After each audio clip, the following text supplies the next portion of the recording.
Bonjour, bonsoir. I'm Giovanna Minor, born, raised, and living in Haiti. I've been a successful lawyer for more than 25 years, owning my own practice.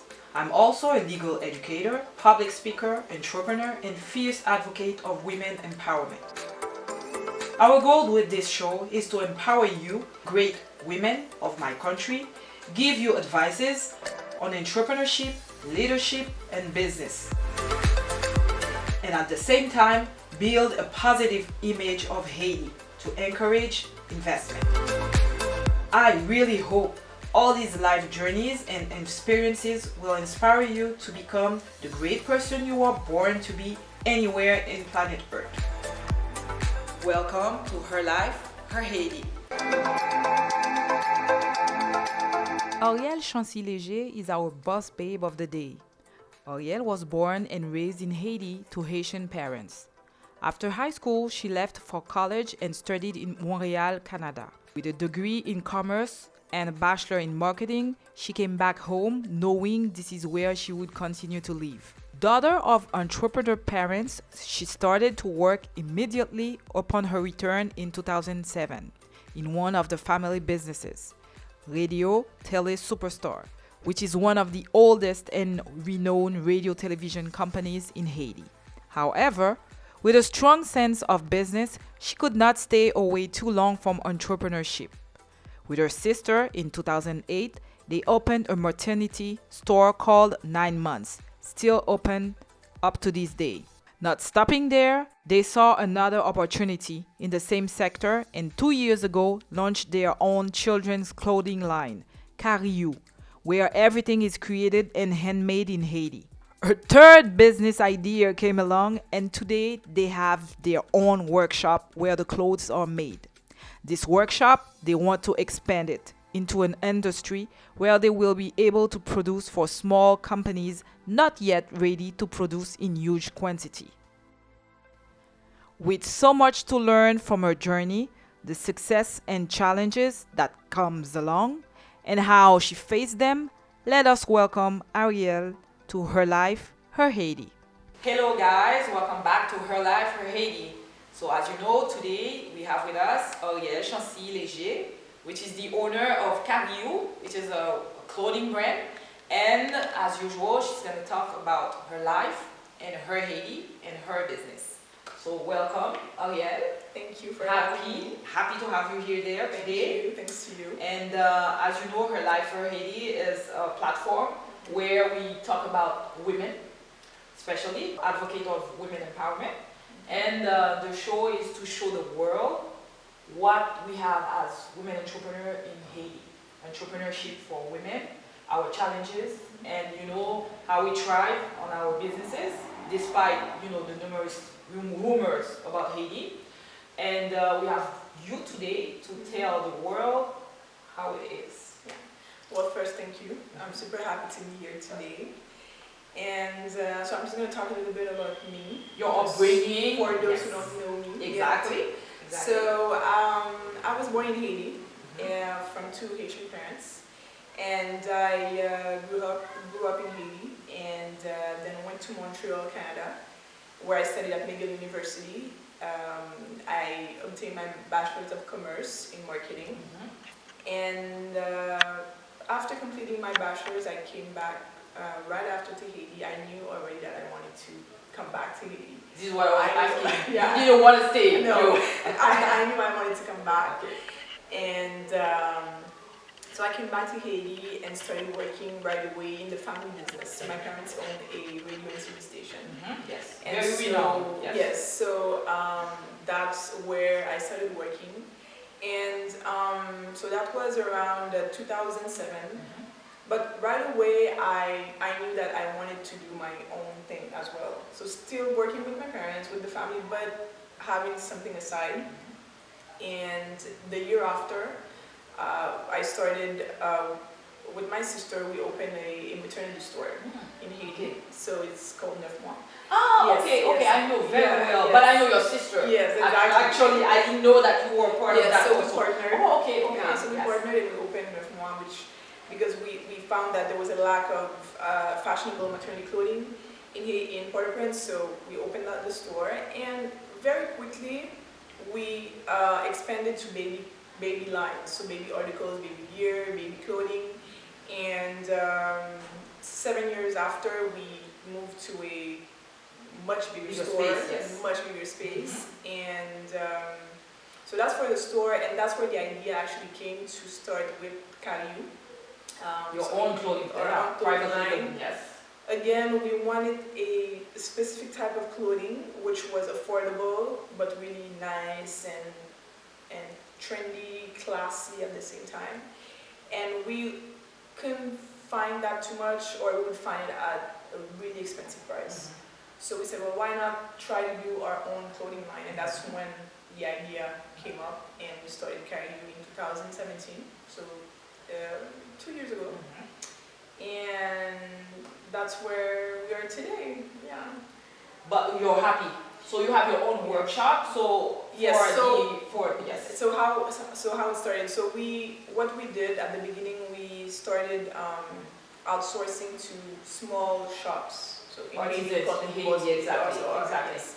And this has been a real challenge because of the quality controls, yes. especially with the quality controls. This is one of our issues here yes. in Haiti for people that produce their own lines in food, in clothing. This is the challenge. One of the challenges. So because what we wanted to do also is help these artisans, help them have more volume, more business, and in turn, help them have a better life. Yes, and grow their businesses. And it was challenging because we weren't finding the quality we wanted. Apart from maybe one or two artisans, we weren't finding the quality we wanted. So we realized that, and especially with the requirements of the international market, of the buyers, we realized that they were having conditions that if we didn't meet them, we wouldn't sell. Of course. So we said, well, we're gonna start doing our own shop also, and having artisans come to our place, and so we can control the quality. We can control. It's gonna make us save time also, because we don't know back and forth. And money also. Money, of course. Money also. It's not exactly proper. You have to do it again. Yes. And a lot of errors, and we were wasting a lot of time and money, as you said. So we said, well, let's just do it in-house. So that's how we started last year, actually, 2019. We started our own small shop where we have 3 to 4 employees and our machinery, and we started doing ourselves. Then the clothing we outsource very few of the operations, and only to those that were really good. And so we kept them, so that's how we started our own shop. And actually this year, which is new to us, we're going to offer the service of sewing for other brands. So this is really exciting because a lot of people, whenever they think of sewing clothes, they think of China, they think of India, they think of all these countries. Bangladesh, which is really popular right now. Also because of the low prices, the cost of the labor, the cost of the labor. But the thing is that they require high volumes, and as for a startup, it's not really easy to buy so much volume. It's a lot of capital, a lot of inventory sitting here. So we're gonna offer that opportunity to these brands, especially startup brands, to sue for them. And then in small quantity, and at an adequate price also. And we're gonna make sure, because we also want to pay our employees fairly. Yes. We don't want to be at the minimum wage, but we want it to be at a price that that's convenient also for them. So that's why it's gonna be an affordable price, low volume quantity, low order requirement, the minimum order requirement will be low, and also we can assure quality because it's not too big, it's small, so we're there, physically there, and we can really control and make sure that everything is done properly. But right there, it's another business. Yes. Two, now 3, because you have the store, there's one, and then you have KARIU, and then now you have that outsourcing platform. That's wonderful. Yeah, so That's basically free. this My God. outsourcing platform Yes. is going to kind of be mixed with KARIU. It's going to be like the KARIU outsourcing. Our viewers are going to be very inspired. Yes. And it's in Haiti, ladies and gentlemen. Yes. In Haiti. So Haiti. exactly, and I think it's a great opportunity for you. There's a lot of people, you know, in foreign countries. They're always asking themselves, how can we help third world countries? And sometimes they want to give, but they don't know who to give. And sometimes it's also good to invest your money, to put your money in something that's going to be sustainable, Yes. not just instead of doing charity, which is a good thing. Yes. I'm not saying Also, it's not, also, but it's great yes, for the person to be independent. because to erase poverty, you know, charity is not the only thing. No. I think that you should, you know, install sustainability for these people. Exactly, Yes. and it's something sustainable where they can, Mm-hmm. where they're not going to be needing us Anymore at some point. You know, at some exactly. point. So they're going to be independent and be able to be grow. autosufficient. Autosufficient. So, Exactly. so so why am I saying that? In the sense that, you know, if some people are thinking that way, you know, how can we help Haiti or how can we help these third world countries? Well, that's a good way of, by giving us business, giving us the opportunity to sue for you, and we are giving intern jobs to these people who are in need also. So I think that's a great way to do that. You know? And what else as a challenge? Because this is one question I like to ask. Yeah, so my guests. in Haiti, As a woman and as an entrepreneur. Okay, I have to say, as a woman, I haven't really found challenges because I'm a woman. I actually don't really put that in my head as a woman. Thank you very much. Yes. That because I'm a woman, I agree. can't do this I or I agree. can't do that. And I haven't, up until now, I haven't figured out. I ask because I have to ask. Yes. A lot of women, Yes. they encounter Yes. these some kind of challenges. But myself, never, Mm-hmm. or I never think about it, like you say. So Exactly. even if it happens for me, it's not even It's related to my question of- gender. Exactly. It's not even a You question know? about who is doing Exactly, it. exactly. Yes. It's just a challenge. Then Mhm. I have to, get Get to to it, like any other thing. Exactly. Exactly. Exactly. So I don't really put that in. It's not in my head like because it's never passed through my head that because I'm a woman I can't do this or I can't do that. Never. Yes.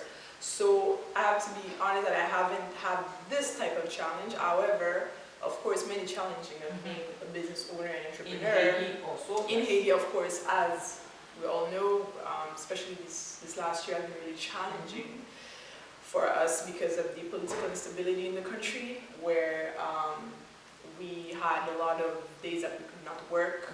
The employees could not get to work, and so the challenge is, imagine we have orders from abroad, from stores, from retailers, and we can't meet the deadlines.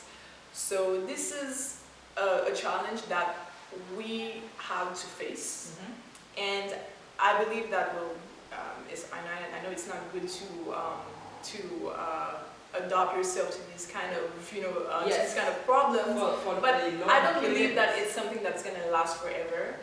And I think it's important also you can prepare in advance. So suppose that I have an order, so I tell the client, it's going to take, suppose it's going to take 2 months, I'll say, it's going to take 3 months. Exactly. Even if I didn't just to make sure. So I prepare myself in advance in case there would be this kind of problem because I know what I'm dealing with.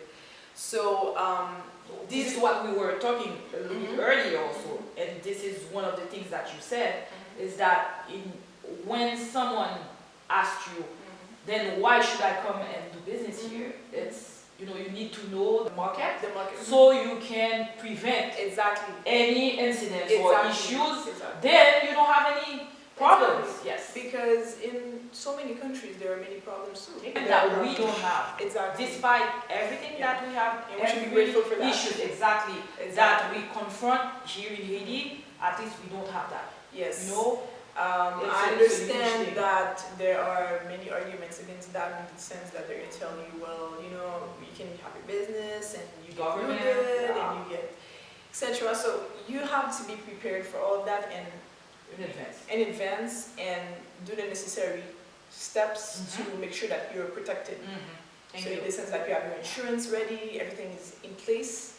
In case there's a problem, you're covered. Thank you very much. You know, Yes. so this is, I know it's more things to think about, but these are the disadvantages of doing business here. But there are a lot of advantages too. Thank you very much. The return is so high. Exactly. The return is so high. Yes. So talking about the opportunities, I'm going to step into that right away. So the benefits that we have here is the low initial capital to start a business. So for example, starting KARIU in Haiti would have cost me much more if I started it in another country, like in the US. You know, Or in Canada, yes. Or in Canada, like the startup costs Yes. of putting the line together, of having the samples made, of having the line made, it would have cost The labor also. the labor, yeah, Yes. it would have cost me way higher. And so with a much smaller amount of money, I was able to start that and starting to make my dream come true. You know, and so this is an advantage that we have here, and that I think we should capitalize on, and other foreigners, investors from outside should look into all of this when they come. When it comes Higher to risk maybe, but yes, higher returns. Exactly, and that's the way it is. Yes, you of know, course. that's the way Everywhere. it is. Everywhere. Also, yes. Yes. And so talking about, going back to the challenges, and so there's, so as I said, the challenge of doing business in Haiti is the political instability, but we can turn that around Yes, by face it. preparing ourselves in advance. And so I would say that's one of the main challenges. Another challenge is the available resources. It's true that we are an underdeveloped country. There's a lot of resources that we don't have at hand, and We have to import we have a lot to of import things. a lot of Things, things. yes. Yeah, a lot of things, and sometimes you might not find the type of quality in the outcome, in the product. But you can get to that. You just have to be more perseverant and have a rigid quality control. You can get to it. It's just that it's going to require a little bit more time, but that's what you get for paying less. You know, that's the way it is. So so this is another challenge. You know, the lack of infrastructure, and all of this. As long as you put it into place and you take the necessary precautions, the necessary preventions, then it should be okay. Yes. It should be okay. Yes. But another advantage that you were benefit that you were talking about also being in the textile industry is those laws that we have here, those that we passed with the US, that you can benefit also as an entrepreneur, is the hope and the better work. Yes, and actually we've went into all these processes of hope, better work. For those who don't know, hope is a legislation where between Haiti and the US, where the importer in the US will not pay any customs when the product that are being sold in Haiti are sent back to the US. So it's in the two directions actually. We don't pay any customs for receiving the raw materials, and they don't pay customs for receiving so they only pay for the shipping. For the end product, it comes back to the US customs free. Tax free, yes. So this is a big advantage for Haiti and for the potential investors in the US. And elsewhere also. Oh yes. I know, because I know that law permits anyone else in the world, if they want to use your services to sue their things or make their things in Haiti, they will send it in Haiti. As soon as it passes in Haiti, they are exempt of that also, of the customs. Yes, custom fees also. So, and the good thing is that we are actually almost finishing up finalizing our paperwork. So the legal one, the legal ones in not hope or yet, but whenever we receive raw materials, we won't pay customs. That is a franchise. Yes, that's so the franchise. Yes, I know. So we have the franchise. So it's interesting for the investors because they will pay the shipping for the raw material. but they will not be paying the customs for having it. So it's better for In for every episode, I tell my viewers, I talk about this law. The This franchise, law, yes. it's an investor law yes. where when you come in Haiti to do business, you have to apply for it, of course. However, you get to not pay tax for anything, any raw materials or materials point that you import from the countries wherever you are. In Haiti, you don't pay for up to 15 years. Yes. So for any investors that would be interested in investing in Haiti, of course, you can apply for that franchise and benefit from this exemption.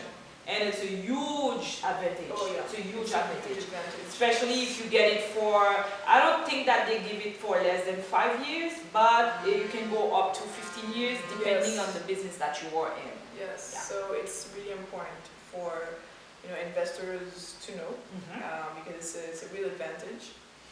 And so we were talking about the challenges. Yes. And then the challenge, I would say, would be talking about resources, the lack of channels to expose our products worldwide to the world. And going to trade shows is costly. Yes, costly. And having to find connections to actually make your products known. That's what I've been looking for in Haiti, and I couldn't really find. This is a business, people. This is a business Yes, that yes, could be done. Yes, definitely. Someone that could come and be the facilitator, the middle person, Exactly. yes, And to do that. One and one. yes. And you don't really need a lot of infrastructure to open that business. Yes, of course. It's only an office, It's and with the internet right now, anything can is be possible done anywhere in the world. Yes, exactly. So so I think it would be interesting also Yeah. for the government to support these types of businesses who are making things in Haiti and trying to export them. And I mean, it's great for the local economy, having foreign currencies coming in. We really need that. So I think that's really, because making the product is one, but selling it Is something is else.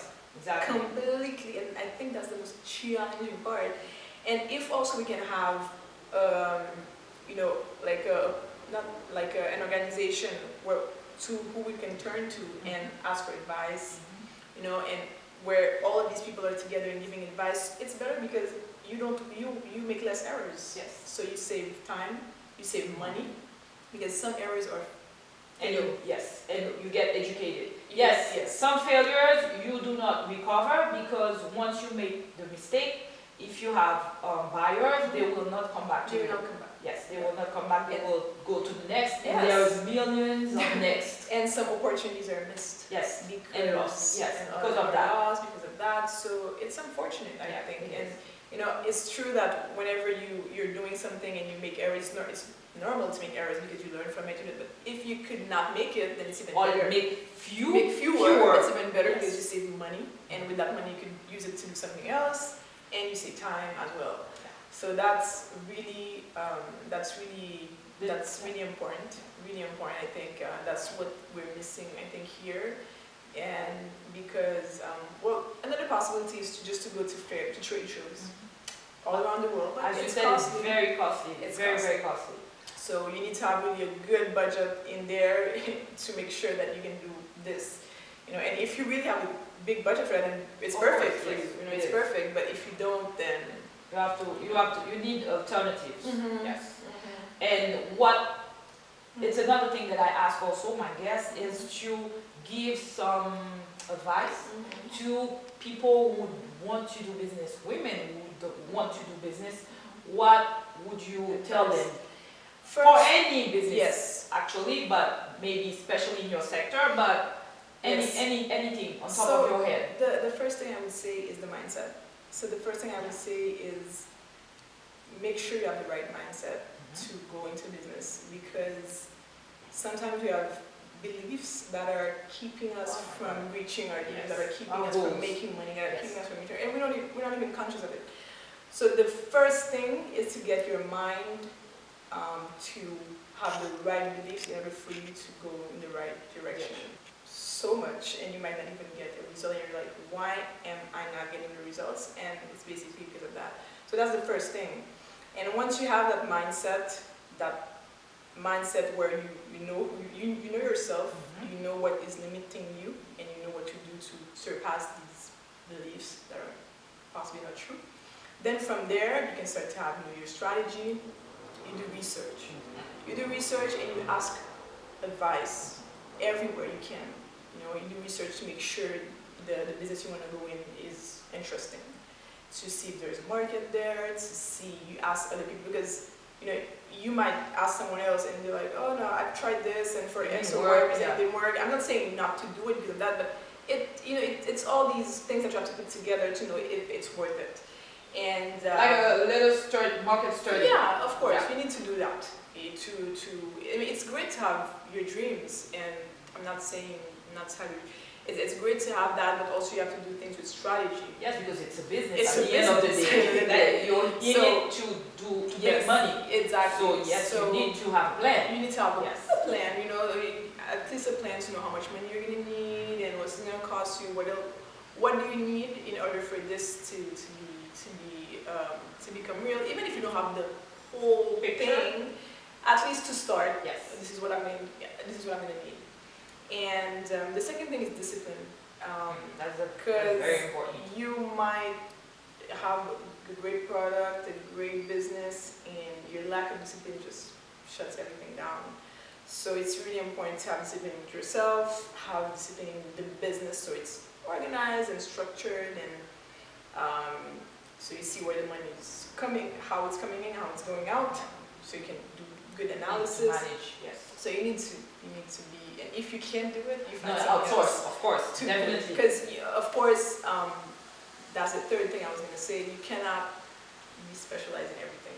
You can't be an expert in everything. So the third thing is find the expert in what you need. That's one thing Haitian don't always think they can do everything. everything, and that's a huge issue. That's a huge issue, yes. And everything is done in the yes. wrong way, yes. or it's done halfway, or it's not done properly. Properly. You can be good at managing money, and I can be good in marketing, yes. and someone else can be good in suing. So you have to combine. So you combine exactly. And if you need to.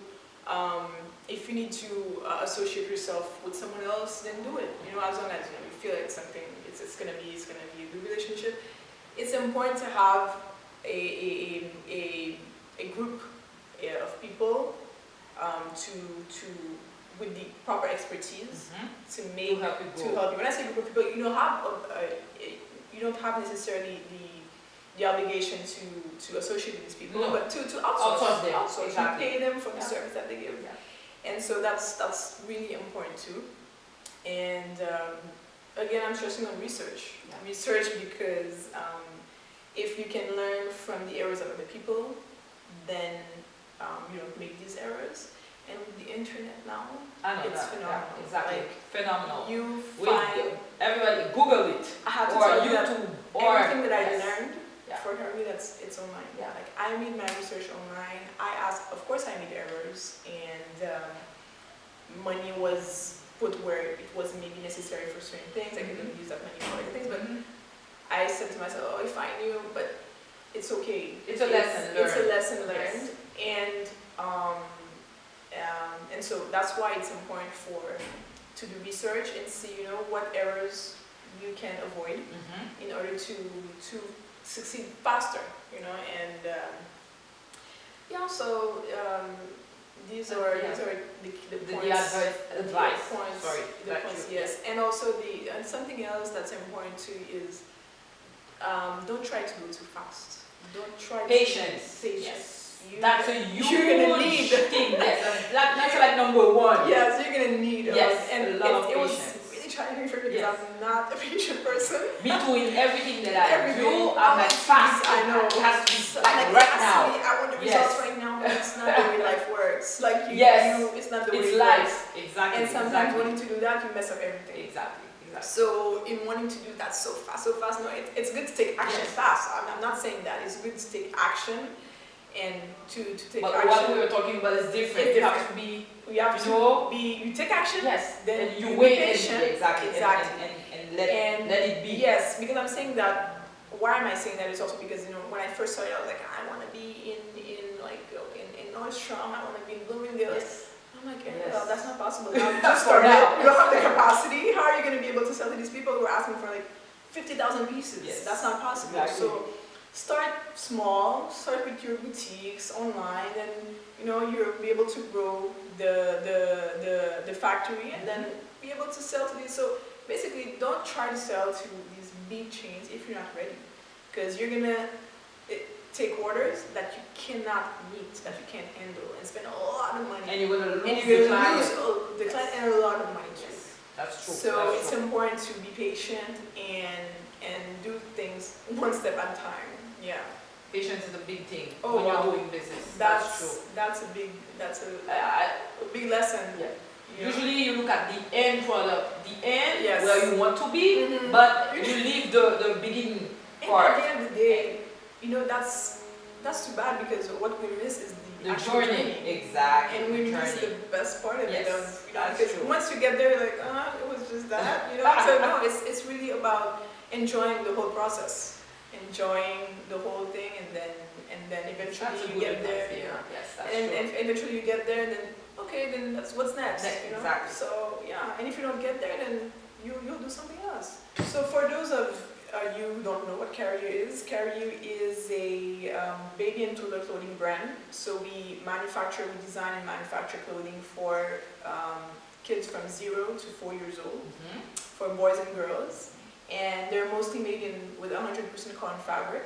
So we use quality fabric, and for the boys sets, there are some that are half linen, half cotton, or some are linen.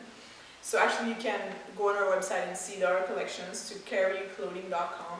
And We will put that in the description box Yes. for the one who wants to visit the site Yes. and buy for their loved ones. And actually, yes, you can buy directly from the website. We sell worldwide. You can buy directly on KARIUclothing.com. We also sell on Etsy. And so yeah, so that's what KARIU is about. And what I wanted to say is that when I was scrolling on the Instagram, on your Instagram account, nicely surprised that your designs also are based on Haitian inspiration. Because little embroidery. Yes. I used to wear that when Yes, I was, yes, it's true. So we try to kid. put a little bit of this touch Yes. in it to make it a little bit different. And something really important that I haven't mentioned is that we have a social impact also. How is that for 30 clothes sold, we give 1 year scholarship to. Oh, that's wonderful. to Yes, you have to talk about that. Yes. So right now that's the second year that we're sponsoring kids, and we have 13 kids that we sponsored for 2019, 2020. Wonderful, wonderful. Yes, mostly in the south of the country. And we don't just give the money to just a charity.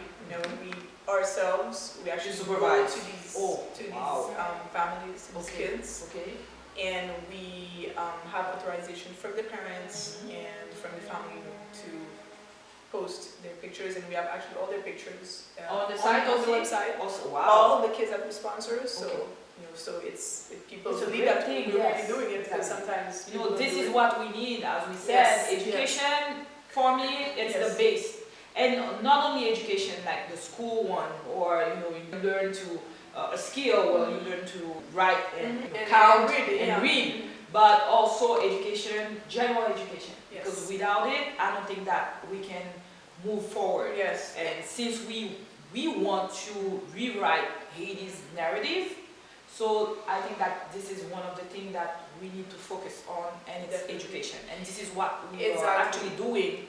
And so in the show. Being in a third world country, we're asking ourselves, what can we do to give back? Yes. And we said, well, you know what? We wanted to invest in something sustainable. So invest in the education of children. So it's not like it's something that the kids are going to use after to gain. It's not only giving like food or clothing, which is fine, good. Which is good. Yes, too, but I'm saying that everybody cannot do the same thing. Exactly. So there are a lot of organizations. You put a lot of organizations are towards something else. Exactly. Although it's never enough, but still we said, well, let's put our attention in the education of these children.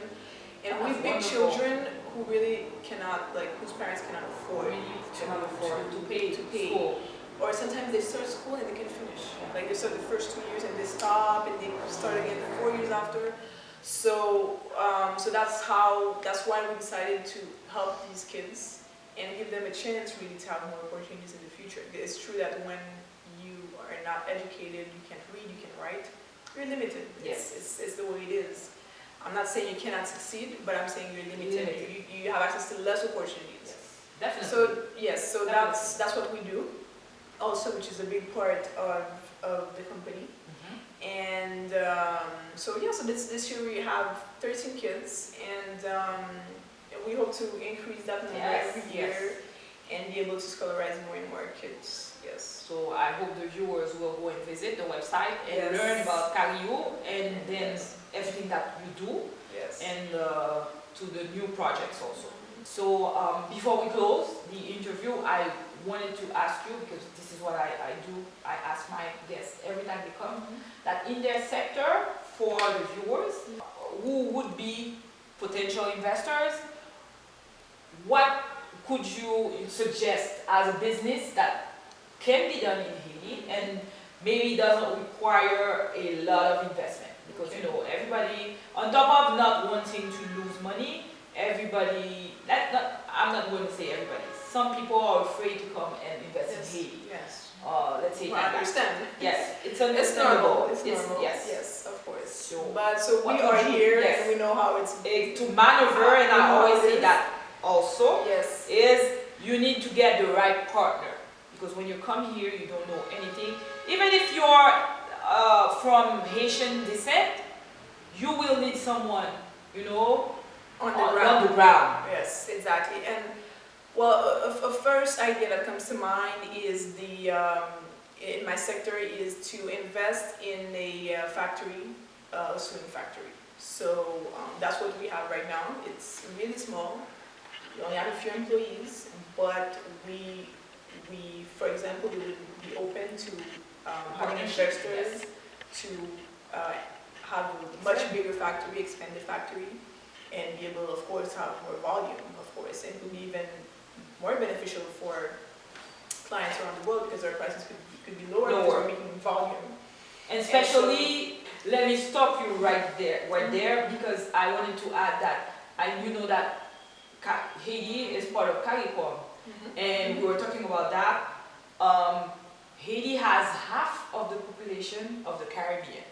We are like 12 millions, and I think that we are like maybe 24, 25 millions, but the rest is shared in all the little islands, you know, and the Caribbeans. And usually when you go visit or you go to a fashion show or you talk to designers or anyone who has a brand or clothing brand within the textile industry, they need people to sew for them. So that's a market.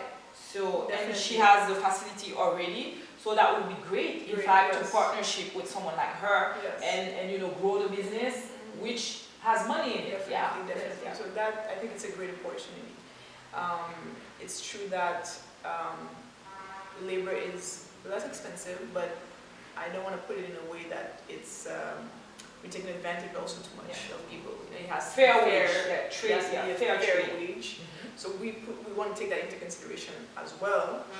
And I think we're seeing a trend in that sense, in the sense that people are more socially conscious now, and they don't want to just do business to do business. They want to also help people. And the customers also are very self-conscious. Exactly. The customers they always ask. They will pay the price. They will pay more, you know, if they know that you're not just paying super low wages and the material that you're using. The millennials are more social conscious, and they want to help third world countries. And so I believe that even if you pay, at the minimum wage, you pay more than that, it's still going to be, the cost is still going to be acceptable for it to have lower than elsewhere. Yes, lower. And also for the proximity. Also. Yes, Because you know that when you... So we're really close to the US. Exactly. We're close to the whole Canada. Caribbean. So we're in Caribbean, America, it's exactly. easier. So we can do business with all these countries, even Latin America. But I'll say the potential is really high, I would say, in North America and the Caribbean. And the second thing also is to have a facilitator to put together buyers and sellers. Yes. You talked about that, yes. Yes, So that's true. It's important because there's a lot of people who are doing great stuff, who are creating great stuff in Haiti, and they just don't have anyone to sell them to. People are there, they just don't know how to find these people. And as you said, with the internet, everything is possible now. You don't need to travel. Yes.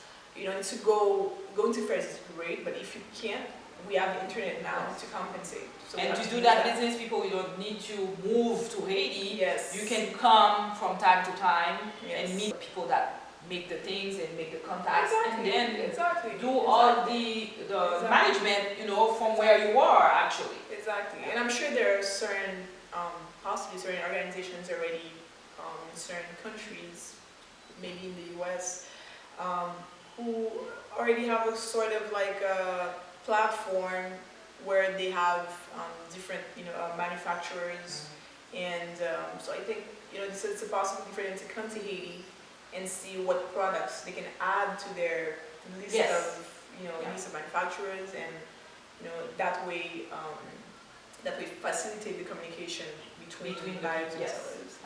Yeah. So it was great having you. Wow, it was great to be here, and thank you again for having me. Thank you really a to pleasure. come to the show, because it's very important for me to find the right people to talk about Haiti, and talk about women also, and share their stories and journeys also. Yeah, and also I want to congratulate you, because it's great to be doing something like that where you promote Haiti, very much. country. Yes. It's close to my heart. It's been a while. I should have started. Yes. Well, you started, so that's fine. Yes, exactly. Yes, we're here now. And so I hope it's gonna gonna expand, and people will still want to see more of it. Yes, exactly. So guys, once again, thank you to have been with us at Her Life, Her Haiti. And as usual, please subscribe and hit the notification bell, and I'm waiting for your comments down below, and let us know what you would want to hear, maybe some advice also, constructive critics. And up until next time, I say bye and thank you. Bye.